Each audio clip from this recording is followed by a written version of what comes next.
Eliza, I had a really uneventful pregnancy. Everything went well. There was no cause for alarm.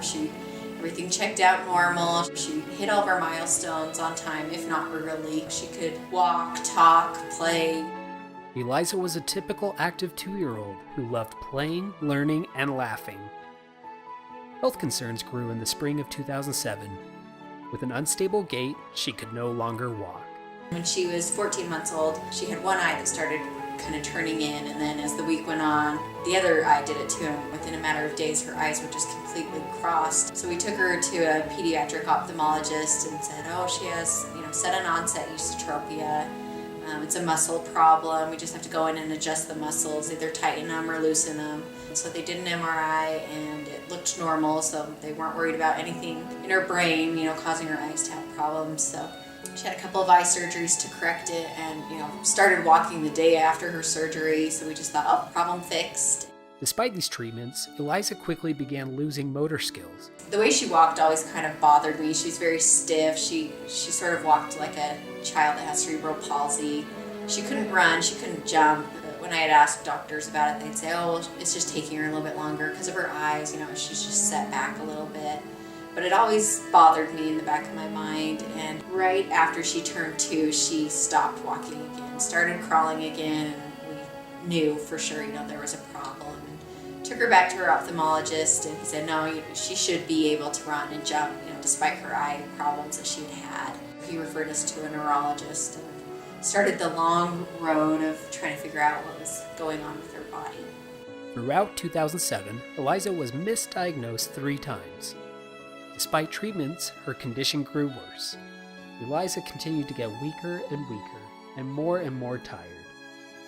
Her parents started to see a decline in her arms and hands as well as her legs. They could not believe how quickly she was declining despite their efforts with physical therapy. Nobody could explain why she was returning to an infant state. And they recommended doing another MRI, and by then, when they put the MRI from 16 months before up against the other one, her brain had significantly changed, and we knew that it was, the worst diagnosis that we could have had. On September 11, 2007, Eliza was finally diagnosed with metachromatic leukodystrophy. MLD it's a really rare neurological disease. She lacks an enzyme in her brain that all the rest of us have that allows our bodies to metabolize proteins and things that come into our brains. So a buildup occurs and it's toxic. It starts shutting down other things. The coating around her nerves, it's called demyelination, where it's wasting away. So it's a communication problem between her brain and her body.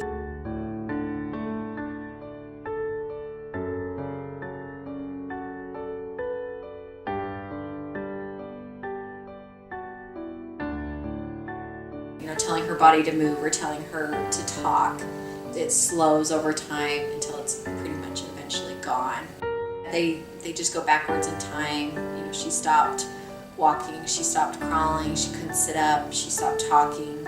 They lose the ability to swallow, so she has a feeding tube. They lose their sight. She lost her sight within a few months. Smiling is even hard. Her smiles now are just very, very tiny, and we see maybe 1 or 2 a month.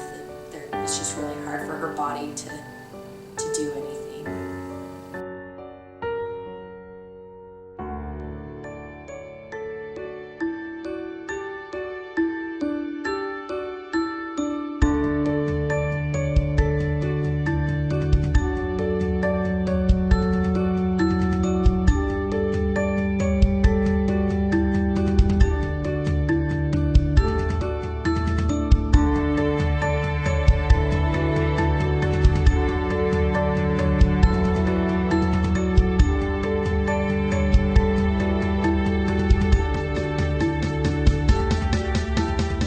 Eliza's Library, it's a nonprofit organization, and we raise awareness for MLD. We collect new and used children's books and then donate them to various doctor's offices, children's hospitals, schools, just wherever we feel like there's a need.